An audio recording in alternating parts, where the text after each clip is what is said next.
3 lymph node छ भने stage 3 हुन्छ है त कार्सिनोमा कोलनमा हैन त के रे स्टेजिङ 3 हुन्छ स्टेज 3C भनेको T4 भन्छ त 3C मा पुगिहाल्छ कार्सिनोमा कोलनको ट्रिटमेन्ट भनेको के हुन्छ रेक्टोसिग्मोइडतिर छ भने के हुन्छ अब्स्ट्रक्सन लिएर आछ भने एल्डरली फ्लेयरमा के हुन्छ यु गो फर कोलोस्टोमी अथवा के हुन्छ हार्ड मास प्रोसिजर दुईटै गर्न सकिन्छ लेजर रिकालिनेसन किनभने के हुन्छ इन्भेजिभ नै नभएपछि मिनिमल इन्भेजिभ गर्नुपर्यो laser recanalisation treatment option for the colon with obstruction छ भने हार्ड मास छ left colectomy with anastomosis proximal colostomy extended right primary anastomosis should never be attempted होइन कहिले के हुन्छ एटेम्प्ट गर्नु नेभर भन्छ त रङ भयो treatment management unresectable colorectal liver metastasis छ भने त के हुन्छ हामीले के गर्छ भन्दा तिम्रो अनरिसेक्टेबल भइसकेपछि त के गर्ने अब त्यो केमोथेरापी गर्ने त केमोथेरापी एडजुभेन्ट केमोथेरापी दिएर गर्ने भनेर पढ्छौँ in case of the elective surgery of the carcinoma sigmoid colon which of the following should be done अब कार्सिनोमा सिग्मोइड कोलनमा मेकानिकल बाउल वास गर्नु पर्यो बोर्ड स्पेक्ट्रम एन्टिबायोटिक चाहिँ के at the time of operation दिनु 48 hours before दिएर काम छैन अनि after undergoing surgery for carcinoma the colon operation develop single liver metastasis of 2 centimetre छ भने you go for resection 60 years man suffering from the left colonic carcinoma देब्रेतिरको carcinoma छ होइन and acute left the treatment is primary resection and hard mass procedure पनि गर्न सकिन्छ 60 years भएको भएर डिफङ्सनिङ कोलोस्टोमी बेस्ट भने resection of the bowel and end to end anastomosis पनि गर्न सकिन्छ true about the carcinoma of the left colon with the acute obstruction hard mass procedure होइन left colectomy proximal colostomy extend right राम्रो 60 years old carcinoma descending colon छ with acute emergency department of choice भने एल्डरलीमा hard मास procedure हो त्यसपछि all of the following is true regarding the colorectal cancer except left hemicolectomy the treatment of choice for splenic flexure tumour except true होइन के म्याक्रोस्को left hemicolectomy for splenic फ्लेक्जरमा छ तिम्रो लेफ्ट हेमिकोलेक्टोमीले भ्याउँदैन नि त त्यही भएर के हुन्छ त्यो चाहिँ फल्स स्टेटमेन्ट हो नि त म ड्युक्स क्लासिफाइज फर रेक्टल हो भयो अराइसमा एडोमाटोस पोली पनि हो माइक्रोस्कोपिक भेरिएन्स आर एनुलर ट्युबुलर काउलिफर तिनवटा हुन्छ कोलनिक स्केमिया थम प्रिन्टिङ साइन भनेको त के हुन्छ यहाँ थम यसरी यहाँ घुसायो थम यहाँ घुसायो थम यहाँ घुसायो थम भने जस्तो थम प्रिन्टिङ साइन भनेको स्केमिकोलाइटिस किन भन्दा तिम्रो के हुन्छ अलिअलि गर्दा के हुन्छ खिएको character ischaemic colitis all are ischaemia is more common in the small bowel as compare to the large bowel होइन स्प्लिनिक फ्लेक्जरमै बढी हुन्छ किन वाटर सेड एरियाज हो नि त IM is commonly occluded in the case most common site of post ischemic stricture is sigma transaction of the does not read implantation होइन main त तिम्रो स्मल बाउलमा होइन लार्ज बाउलमा सकिहाल्यो नि most common site of post ischemic structure भनेको के हुन्छ जुन त्यो स्प्लिनिक फ्लेक्चर छ नि त्योभन्दा मुनिको के हुन्छ सिग्मोइड कोलन त्यहाँबाट के हुन्छ तिम्रो अब यो सिग्मोइड कोलन यहाँनिर त के हुन्छ स्प्लिनिक फ्लेक्चरले गर्दाखेरि पुरै भइसकेको हुन्छ नि त त्यही भएर सानो सानो भइसकेपछि सिग्मोइड कोलनमा चाहिँ आएर के हुन्छ सानो हुन्छ पोस्ट इस्केमिक के हुन्छ स्ट्रक्चर हुन्छ commonest site for the ischemic colitis भने स्प्लिनिक फ्लेक्चरै भइहाल्यो त्यसपछि स्प्लिनिक फ्लेक्चर पछि के हुन्छ रिपिटेड रेक्टल ब्लिडिङ छ पेसेन्ट सकमा छ 60 इयर्सको मेल छ होइन अनि पल्स रेट यति छ बिपी 100/9 बिपी राम्रै छ localize tender the left hypochondrium सिग्मोइडोस्कोपीहरू सबै नर्मल छ what is the likely diagnosis अब एमोबिक कोलाइटिस भने सिग्मोइडोस्कोपीमा फ्ल्याक्स सेप देख्थ्यो होइन इडियोप्याथिक अल्सरेटिभ कोलाइटिसहरूमा पनि देख्थ्यो ब्याचलर डिसेन्ट्रीहरूमा पनि केही न केही चेन्जेस देख्थ्यो इस्केमिक कोलाइटिसमा देख्दैन true about the acute ischaemic कोलाइटिसमा most common site sigmoid colon हो होइन most commonly occur in young female होइन थम प्रिन्ट साइन हुन्छ ब्लडी डाइरिया लिएर आउँछ also known as intestinal angina यो स्युडो मेम्ब्रेनस कोलाइटिस भने क्लोस्ट्रिडियम डिफिकल्टीले गर्दाखेरि मेट्रोनिडाजोल दिने हो त्यसको ट्रिटमेन्ट भने म्युकस डाइरिया आयो कि त के हुन्छ एन्टिबायोटिक एसोसिएटेड भनेर सम्झिनु पऱ्यो अनि के हुन्छ एक्कर्डियन साइन भनेको चाहिँ के हुन्छ यो अलिकति यो यस्तोवाला छ नि यहाँ देखिरहेको छ नि द्याट इज द के हुन्छ एक्कर्डियन साइन है त्यो चाहिँ के हुन्छ स्युडो मेम्ब्रेनस कोलाइटिसमा के हुन्छ अलिकति इन्हान्समेन्ट जस्तो देखेको है त कोलनिक resection after हेमिकोलेक्टोमी 6 poster serious discharge आयो भने के हुन्छ आइभी फ्लुइडहरू स्टार्ट गर्ने है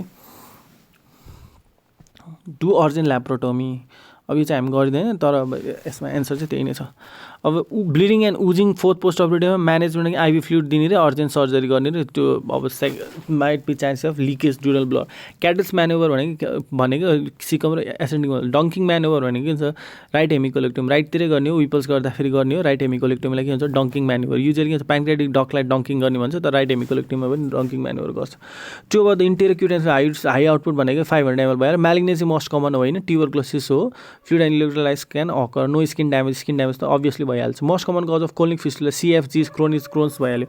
लोअर जिआई ब्लिडिङ छ 65 इयर्स सिन्कोपी एट्याक आउने साथै तिमीले के सम्झिनु पर्यो भन्दा तिम्रो ट्रायड हेरिज सिन्ड्रोम भन्ने थाहा हुन्छ होइन। Dilated mucosa and submucosal veins in the colon है त।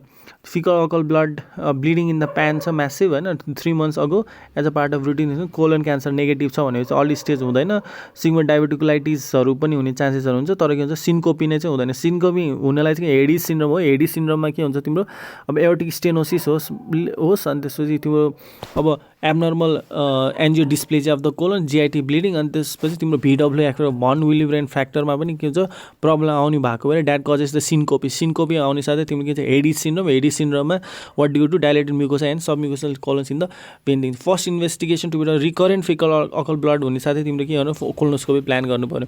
हेभी ब्लिडिङ छ भने डायबेटिकुलाइटिस 70 years भएको भएर इट इज डायबेटिकुलाइटिस अथवा डायबेटिकुलोसिस। भास्कुलर एक्टासिया एज द क्युटेनियस लिजन है त फल्स किन भन्दाखेरि इट इज के हुन्छ भास्कुलर एक्टासिया भने क्युटेनियस होइन यो वाटरमेलन जस्तै हो गेभ जस्तै हो होइन। The bleeding is usually small and recurrent and never massive. The treatment sub total colectomy associated with aortic stenosis त भास्कुलर एक्टासिया भनेको। त्यसपछि which of the following is the least common possibility about the angiodysplasia of the colon भने involvement of the rectum 50% case होइन। Rectal sparing भने angiodysplasia of the कोलोनमा के हुन्छ भन्दाखेरि रेक्टमहरू एकदमै लेस इन्भल्भमेन्ट हुन्छ है त लेस देन 50% नै है। Affecting involvement of the caecum हुनु पऱ्यो ट्रेन्ड ट्रबलसम्म।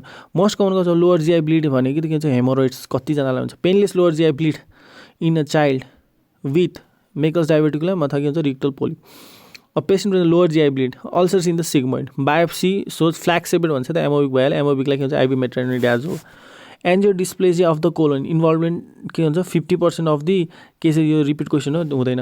The most usual investigations for the profuse lower GI bleed छ भने के हुन्छ कोलोनोस्कोपी नै गर्नुपर्छ। Most common cause of lower GI bleed डायबेटिकुलोसिस।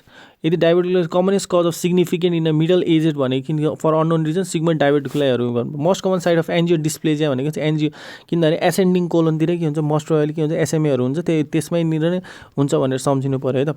All of the following can cause of the blood in the stool except के हो carcinoma. Blood in the stool in the चिल्ड्रेनमा चाहिँ के हुन्छ none greater than carcinoma. Polyp हुन्छ diverticulum हुन्छ इन्टरसब्सक्रिप्सन हुन्छ है त नन ग्रेटर देन बी है त। Which of the non greater than the commonest cause of significant lower GI bleed in a middle aged person without any known precipitating factor may be diverticulum. Most common cause है diverticulum. Massive blood देखेगी तो क्या होता है diverticulum. गुएक test भनेको चाहिँ for occult blood test in the stool. Full bowel preparation avoided in all except carcinoma कोलोनमा गर्नै पऱ्यो। कम्प्लिट बाउल प्रिपेरेसन गर्नुपर्छ। Agent not use for bowel polymyxin त ओइन्टमेन्ट हो कि नियोमाइसिन दिन्छ इराइथ्रोमाइसिन मेट्रोनिडाल दिन्छ। अब ला एपिप्लाइक भनेको नोट ड्रेनिङ द कोलोन नै भयो। ट्रुवर्ड कोलोनिक अर्ग्यानिजम भनेको हुन्छ COLO छ नि त यो के 10 to power 10 to 10 to power 11 है त अर्ग्यानिजम। एन्टिपेरिस्टालिसिस भनेको हुन्छ एसेन्डिङ कोलोनतिर त एन्टिपोजिसन त्यही भएर प्रक्सिमल कोलोन एसेन्डिङ कोलोन भन्ने हुन्छ। Mass movement of the colon would be abolished by mass movement हुनलाई के हुन्छ पेरिस्टालिसिस स्टप गर्नुपर्छ। त्यो भने मसल्समा हुन्छ। मसल्स भनेको के हुन्छ अरब्याक्स प्लेक्सस है त। अनि त्यसपछि which of the following is the terminal group of lymph for colon pre aortic. किन भन्दाखेरि के हुन्छ थोरासिक डक्टमा जान्छ। थोरासिक डक्ट भने एओर्टा भन्दा अलिकति माथि हुन्छ नि त त्यही भएर प्री एओर्टिक नोडसम्म जाने रहेछ है त।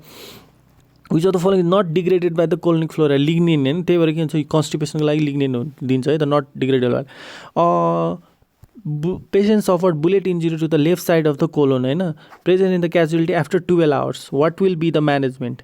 अब पेन्ट्रेटिङ इन्जुरी छ बुलेटको कति हुन्छ थाहा छैन त्यही भएर के हुन्छ proximal colostomy and bringing out the distal in as the mucus fistula. अब जे पनि हुनसक्छ नि होइन पेन्ट्रेटिङ इन्जुरी अलिक खतरनाक हुन्छ। Functional GI disorders can be differentiated from the organic by blood bleeding PR है त। PR छ भने चाहिँ के हुन्छ फङ्सनल र अर्ग्यानिक छुट्टिहाल्छ। एब्डोमिनल पेन त्यसले हिमाइट के हुन्छ गिभ गफ टेनिसमा पनि गफ दिन सक्छ। अब डाइरिया त अरू कारणले गर्दा नै आउँछ त्यही भएर के हुन्छ ब्लिडिङ PR चाहिँ हो भने यो हेभ टु सस्पेक्ट समथिङ्स। अनि true about the colonic lipoma except most commonly के हुन्छ सेरोसल हुँदैन के हुन्छ लाइपोमाहरू के हुन्छ म्युकोसाको के हुन्छ तल हुन्छ सब म्युकोसल हुन्छ। So thank you so much for listening.